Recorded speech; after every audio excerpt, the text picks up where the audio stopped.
राजू और सुनील इस हॉस्पिटल के बगल वाले होटल में रहने को आए थे। पूरा दिन घूमने के बाद दोनों जब होटल वापस आ रहे थे तब सूरज की नज़र हॉस्पिटल में पड़ी। राजू ने सुनील को हॉस्पिटल दिखाते हुए कहा, अरे भाई, ये हॉस्पिटल बंद क्यों पड़ा है?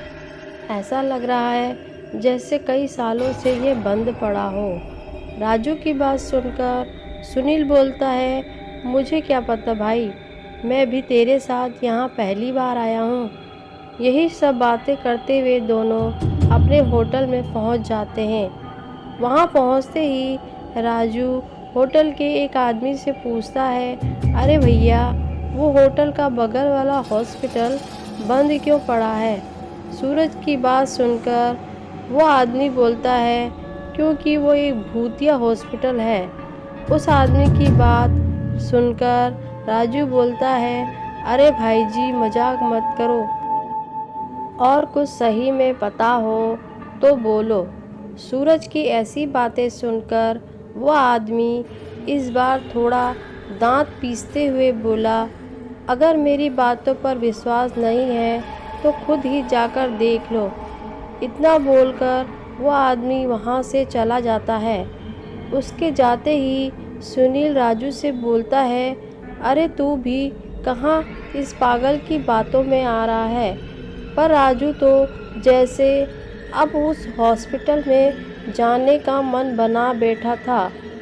इसीलिए वो सुनील से बोलता है, यार, एक बार देख के आने में क्या जाता है, चल आज देख कर ही आते हैं। वो आदमी सच बोल रहा था या झूठ? सुनील राजू की ऐसी पागलों भरी बातें सुनकर राजू को समझाते हुए बोलता है, तू पागल तो नहीं हो गया है? और वैसे भी हमें क्या मिलेगा उस आदमी को झूठा साबित करके? राजू एक बार और कोशिश करते हुए सुनील से बोलता है, भाई, तुझे अपनी दोस्ती की कसम, तू मेरे साथ आज रात को उस हॉस्पिटल में चल रहा है? सुनील जानता था राजू बहुत जिद्दी है और अब वो वहाँ जाकर ही मानेगा। इसीलिए सुनील राजू की बात मान जाता है और दोनों रात 12 बजे उस हॉस्पिटल में जाने का प्लान बनाते हैं। रात के 12 बजने का इंतज़ार करने लगते हैं और जैसे ही घड़ी के 12 बजते हैं दोनों उस हॉस्पिटल में जाने लगते हैं और वहां पहुंचकर हॉस्पिटल के गेट का ताला तोड़कर अंदर चले जाते हैं। अंदर जाने के बाद दोनों एक एक कर हॉस्पिटल में हर जगह देखने लगते हैं कि कुछ तो भूतिया हो, पर उन्हें सिवाय धूल के वहाँ कुछ भी नहीं दिखता। सुनील राजू से बोलता है, भाई, मुझे तो इस हॉस्पिटल में कुछ भी भूतिया जैसा नहीं दिख रहा। चल यार, अब होटल चलते हैं, फालतू का टाइम वेस्ट कर रहे हैं हम। वहाँ राजू के पास उसकी बातों का कुछ भी जवाब नहीं था, इसीलिए वो भी बोलता है, चल यार, मुझे भी लगता है यहाँ कुछ ऐसा नहीं है। इतना बोलकर दोनों बाहर जाने लगते हैं। तभी उनके पीछे से किसी की आवाज़ आती है, कौन हो तुम लोग? आवाज़ सुनकर जैसे ही राजू और सुनील अपने पीछे को मुड़े तो उनके होश उड़ गए और उनकी रगों में बहता खून जम सा गया, क्योंकि उन दोनों ने देखा उनके सामने एक बड़ा ही भयानक आदमी खड़ा था, क्योंकि उस आदमी का सर कटा हुआ था और उसने अपने सर को हाथों में पकड़ रखा था। उस आदमी को देखकर राजू डरते डरते हुए उसे बोलता है, कौन हो तुम? राजू के इतना बोलते ही वो आदमी पहले तो जो सर अपने हाथों में पकड़ रखा था उसे अपनी गर्दन पर रखा और अपनी भयानक आवाज़ में कहा, मैं डॉक्टर खुराना हूँ और तुम मेरे पेशेंट। इतना बोलकर वो राजू और सुनील के हाथ पकड़ लेता है और घसीटता हुआ अपने साथ ले जाने लगता है। डॉक्टर खुराना उन दोनों को अपने साथ ऑपरेशन थिएटर ले जाता है। पहले तो वो सुनील को एक कुर्सी में बांध देता है।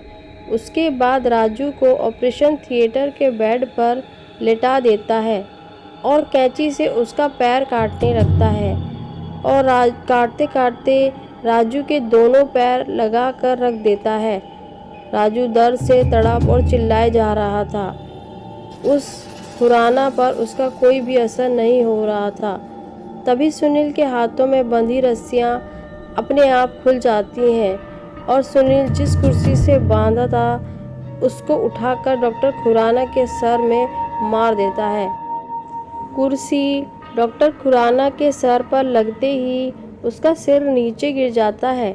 सुनील थोड़ा भी खुश हो पाता उससे पहले ही डॉक्टर खुराना का सर अपने आप उड़ता हुआ डॉक्टर की गर्दन में लग जाता है। सुनील बस खड़ा खड़ा ये सब देख रहा था। वो बेचारा कर भी क्या सकता था और राजू को तो अपने दर्द के आगे कोई होश ही नहीं था क्योंकि बेचारे के दोनों पैर कट चुके थे। तभी डॉक्टर खुराना सुनील की तरफ मुड़ता है और बोलता है, अच्छा तुम्हारे दिमाग का ऑपरेशन करना है। इतना बोलकर डॉक्टर खुराना सुनील को पकड़ लिया और घसीटते हुए उसको ले जाकर राजू के बगल में लेटा दिया। अगले दिन जब वहाँ के लोगों ने हॉस्पिटल का गेट खुला देखा तो लोगों ने सोचा हॉस्पिटल में चोरी हुई होगी, इसीलिए वहाँ के लोगों ने पुलिस को बुला लिया और पुलिस ने जब अंदर जाकर देखा तो उनको 2 लोगों की कटी पिटी लाश मिली। राजू की लाश के तो दोनों पैर कटे हुए थे और सुनील का सिर ऊपर से कटा हुआ था। डॉक्टर खुराना मर तो गए थे लेकिन वो अभी भी लोगों का ऑपरेशन कर रहे थे। दोस्तों, यह कहानी आपको कैसी लगी कमेंट सेक्शन में ज़रूर बताइएगा और चैनल को सब्सक्राइब और वीडियो को लाइक भी ज़रूर कीजिएगा ताकि आने वाली वीडियो की नोटिफिकेशन आप लोगों को मिलती रहे। Thanks for watching.